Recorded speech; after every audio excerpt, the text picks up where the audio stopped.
Yo, what's going on, guys? Koi here. Today we're going to be talking about Bleach Soul Resonance.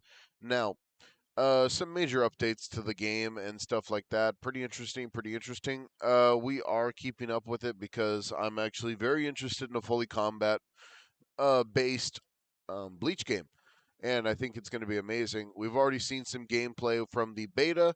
Now we're just going to be talking about what's going to be the next few steps until it releases.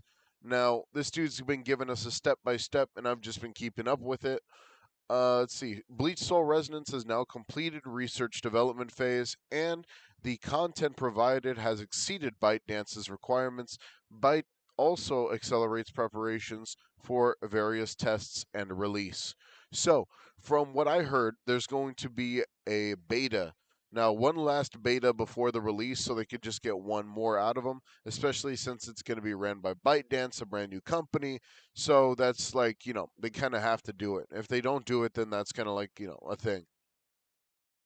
But I think it's a general nod to the fact that they want to make sure that the game is actually ready for release, just in case there's any types of major complications. I think that I don't know where the beta is going to be held, but if I do hear anything about that, I'll let you guys know for sure. Uh, I think that a lot of people are giving this game a little less hype because of the fact that they are just not ready. For this dude, this is probably the greatest example I could give. Is like I hope it doesn't take too long to launch characters like Bleach Mobile 3D. Now there was a game like this before called Bleach Mobile 3D, but it was a crappier version of Bleach. Um, Bleach Soul Resonance. I'll probably put some like gameplay on the screen if I could find some. But Bleach 3D died a while back because it was just a worse version of what Bleach Soul Resonance was and or is. You know what I mean? It was more ahead of its time because keep in mind, by the time Bleach 3D actually did come out, there was like no games like it. There was nothing like it. It was like major 3D characters and stuff like that. And I think this came out before Dragon Ball Legends. So I think they were the first like Bandai game to actually come out and just be like, "Oh shit, here you go. Boom."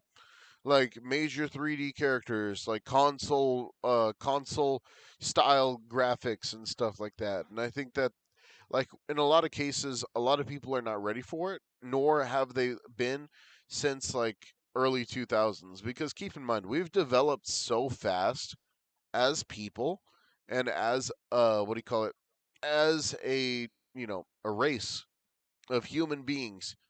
So freaking since we've like evolved this freaking fast, we have never really seen this type of stuff be adapted this quickly. For instance, the console wars started like not even too long ago in the early 2000s. I was playing like the I was playing what the Xbox back in like 2005.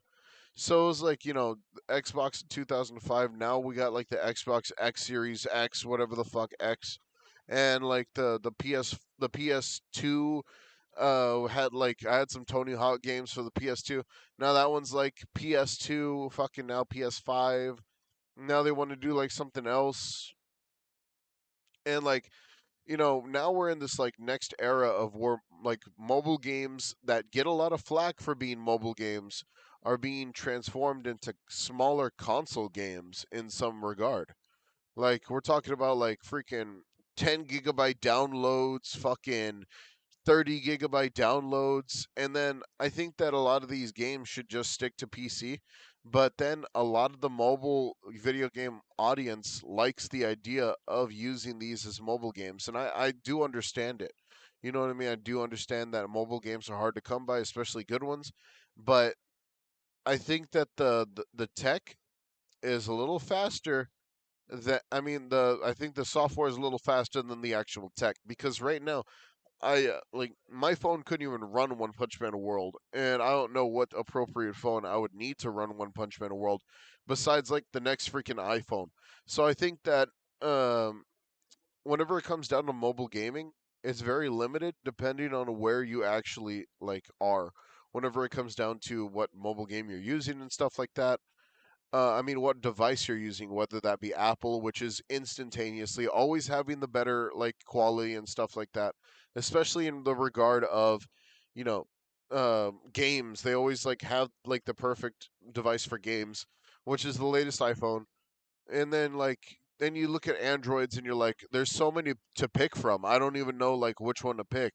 And like all the gaming phones always sell out. So it's like freaking Razer sold out. Freaking there's like a bunch of gaming phones that sell out.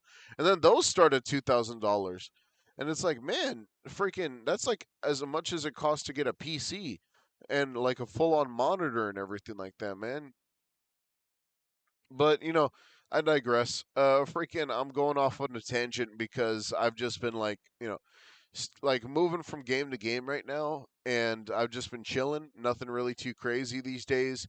One Punch Man: A World has not gotten an update. I'm looking into Zen Zero, and I'm pretty interested in that one because it reminds me a lot of what's that game called again? I love it so much. No More Heroes, amazing game. But Bleach Soul Resonance is definitely on my top list for priority picks, and so is the open world Seven Deadly Sins game, which I'm going to go into. We shall see.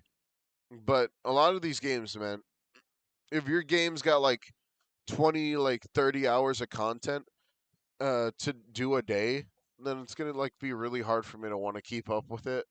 I think games, especially mobile games, and games in general, need to really shorten the amount of daily content we have to do for like resource grinding and stuff like that because it takes almost too long for like a lot of resource grinding and it's almost like too much to juggle. Hence why a lot of dudes just stick with one game or two games because that's like a lot of resource grinding. Like on Bounty Rush, I get on like 30 minutes of my day. Um, same thing with Same thing with like One Punch Man World. I get on for like 30 minutes of my day, and then after that, it's like, uh, that's it. It's an hour. Now I could juggle like whatever game I'm also playing, and then you have games like freaking Fallout 76 where they just don't end, and then you have other games like the new Fairy Tale mobile game. It's got like fucking 12 things you got to do in order to get resources, and each of those resources, if done daily, can really make your characters like way stronger by like freaking what do you call it? By 5% every day if you just keep doing this daily. And it's like those like games that like just already finished and they just like release all those extra systems. It's just too much, man. It's way too much for me. Like way too much. So I hope that these future games are not like that, even though I totally think that they're going to end up going that direction with useless extra mechanics. But, it is what it is. I digress. All right. Catch you guys later. Take it easy. Don't forget to like and subscribe. Hit that notification bell down below. I'll see you guys later. I'll let you guys know if I get any more updates about One Punch Man World, and Bleach Soul Resonance, and Zen Zero, and all the other games that are coming out in July. I'll see you guys later. Take it easy and peace out.